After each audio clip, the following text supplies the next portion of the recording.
Hello and welcome to video lecture in sociology. Today we are going to discuss chapter 4 titled as Culture and Socialization from your textbook Introducing Sociology. For understanding, we have divided this chapter into 4 parts. So far in the first 2 parts we have discussed about what is culture, how culture emerges in specific physical, environmental and geographical conditions, what are the various aspects of culture, material and non-material, and how these dimensions of culture are related to the geographical conditions in which these conditions emerge. Today we will discuss about culture and identity. Now we have defined culture as a set of learned and shared behavior of a community. As a way of life of human beings, culture includes a large number of things like language, rituals, norms, traditions, dress pattern, food habits of a community, religion, mannerism, values, architectural style, family structures and almost everything that is part of our society and social structure. As individuals, we create society. But do you know that societies also create us? How does this happen? What is this relationship between individual and society? Let us learn it through a simple exercise. Suppose I ask you to write down 6 words to describe yourself or introduce yourself to a person who does not know you. What will be your answer? Try to create such a list. I take one such list made by a girl called as Ruchi to explain this. The list that Ruchi made included Indian, Bengali, female, student, daughter, active, intelligent and popular. The first 4 answers in the list have a social component that Ruchi shares with lakhs of other people. Being an Indian, a Bengali, a female and a student is part of Ruchi's social identity. It is a label or category that places Ruchi within a particular group or a big group. Being an Indian means that you belong to a nation. That nation has a type of government, certain set of laws, a constitution, particular language or a set of languages, their traditions and customs. A social identity has certain common characteristics such as shared history, culture, customs, institutions and language. These labels and categories indicate who you are and what community you belong to or are part of. The other answers in the list that was made by Ruchi, like being active, popular, intelligent, are part of her personal identity. What is personal identity? It means how you perceive yourself to be and are also perceived by others around you, that you are popular, intelligent, active. So, both social and personal aspects of your identity are part of an individual's identity. But how this identity is constructed or what is this identity? These identities are constructed through everyday interaction and by being part of various groups. In a group, you play a social role. That social role gives you a particular identity. For example, in school, your identity as a student is the most important identity as compared to any other social role or identity that you carry. Even if your mother is your class teacher, you call her madam inside the school instead of mummy or mom, because she is also carrying out her role as a teacher in the school rather than your mother. Outside the class, in private, during the lunchtime, you can call her mother, but not in front of the other students. Every individual carries out multiple roles and hence many corresponding identities. Culture is a major component of identity. It gives you identity. How culture gives us identity? Let us discuss this. It is in the domain of culture that we think, express ourselves, articulate our aspirations and anxieties and decide the mode of life we wish to engage in. It is our culture, its ideals, its symbols and everyday practices, its rite, rituals and festivals that distinguish and define us. Culture is an intimate or a personal zone. It evolves and gets institutionalized over generations and we learn it through the process of socialization. Within a particular culture, there can be many subcultures. Subculture is followed by a small group of people within the larger culture who modify, distort, reinvent, exaggerate or invert the symbols, values or beliefs of larger culture so as to distinguish themselves from the larger culture. Although large number of people may follow a culture, but culture can never be a monolithic or homogeneous entity. The interesting part of the culture is that it can be interpreted differently by different people or communities. There can be various types of practices within the broad framework of culture. For example, look at the function of marriage among various communities that are Hindu. Hindus from different regions in India have different set of rituals, ceremonies and practices during marriage. Compare a North Indian Hindu marriage with a marriage among South Indian Hindu families or Hindu communities. Do you see any difference? And also, what are the common elements that are present in both the cases, North Indian and South Indian? The same is the case with other practices of daily life like youth culture, elite culture, etc. They are marked by association, taste and different styles.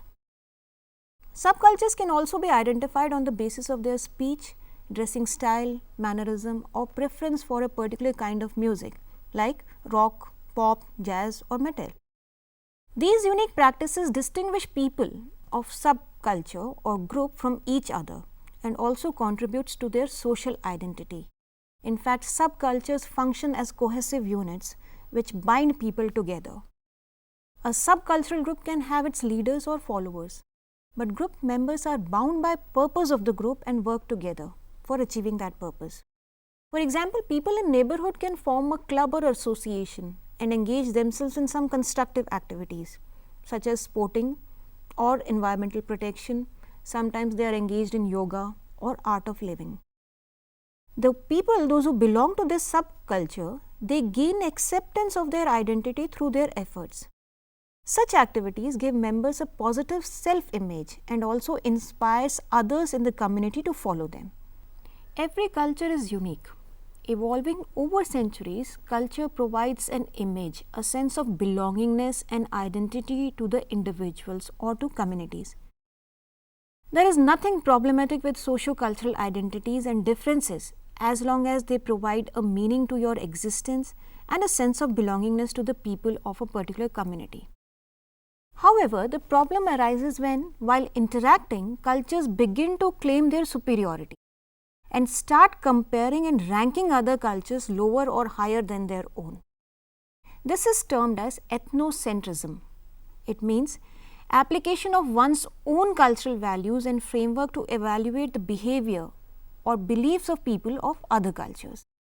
It implies that a group considers its cultural values as superior to the groups or other groups in the society. Underlying this assumption is a sense of superiority, which we have clearly seen during the colonial era in India. This perceived superiority of the West was expressed in the phrase "white man's burden to civilize the other people" in the colonies. In fact, you will be surprised to know Macaulay's famous statement on education to East India Company reflects this attitude or superior mentality. He wrote to East India Company that, I quote, "We must at present do our best to form a class who may be interpreters between us and the millions whom we govern. A class of persons, Indian in blood and color, but English in taste, in opinion, morals and intellect." Now, comparisons between culture creates a distinction between in-group and out-group, and this distinction often leads to conflict between them. Ethnocentrism is opposite of cosmopolitanism or multiculturalism. Cosmopolitanism or multiculturalism value other cultures and recognize and respect the differences between cultures. Contemporary societies are multicultural in nature, as you know. We must appreciate diversity and differences and unique elements of each culture rather than seeing them as inferior to our own, which leads to kind of understanding of our own culture as superior than others. Cosmopolitanism or multiculturalism does not attempt to evaluate the values and beliefs of other people according to their own. They celebrate and accommodate cultural differences and promote cultural exchange and borrowings to enrich one's own culture. Modern urban societies, in fact urban societies particularly, are appreciative of cultural differences. These cultural exchanges often result in enrichment of one's own cultural practices. For example, fusion music, pop bhangra, fast food, paneer tikka burger are all examples of fusion or mixing of two cultural elements. But then there is a limit to this fusion also, because it requires a right mix or combination of the two elements that we are mixing together. There are many movements that stand against the dilution of culture and fight for the preservation of their indigenous identities. Some groups in fact feel threatened that cultural exchanges will lead to erosion of their own cultural value system, and they hence protect it aggressively, even violently at times. And fundamentalism is one such example. But as people say that only change is constant in society, modern societies, because of globalization, are fast becoming multicultural with a global character, which includes diverse influences from various cultures. The ever increasing interaction between cultures brings cultural change. This leads to change in dress patterns, food habits, images, media, and all other things which make part of your social cultural identity or makeup. Cultural change refers to change that occurs in the belief, practices, laws, and customs of a society. Now, these changes can happen because of internal or external factors, and they can be sudden or gradual, which is called as evolutionary or revolutionary form of change. Let's discuss these factors and types of changes.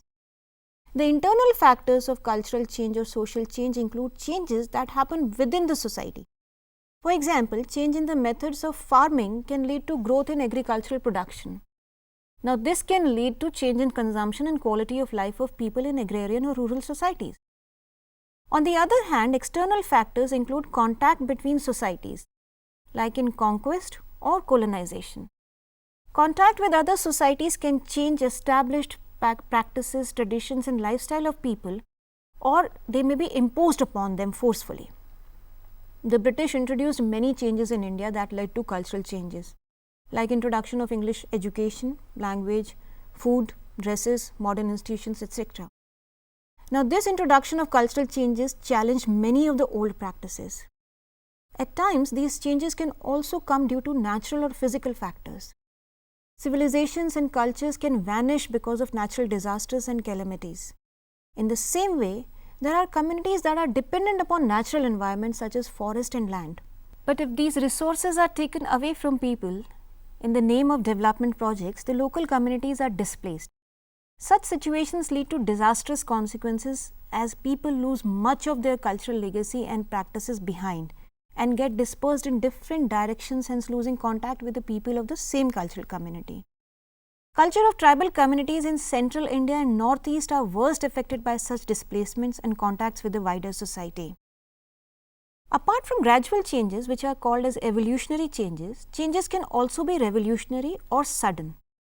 Revolutionary changes mean sudden or radical change in the value system of society. These changes come about because of political intervention, technological progress, or ecological transformations.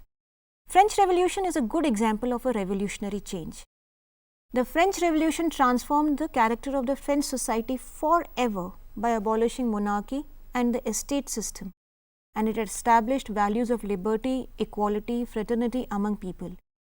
You might be knowing that later these values became guiding principles for almost the entire world and guided modernity. Recently, particularly in the last decade, media has been very instrumental in bringing about cultural change in India. Now, how do you categorize these changes, evolutionary or revolutionary? Think about certain examples that how sudden the change has been brought about by these changes. To conclude, let's summarize this part of the chapter. In this part, we discussed about cultural identity, we discussed about subcultures. We briefly discussed about ethnocentrism and harmony and conflict between cultural identities. We also discussed about cultural changes, both evolutionary and revolutionary. In the next part of this chapter, we will talk about interplay between individual, society, culture, and about socialization. Till then, you can enjoy reading this part of the chapter. Thank you.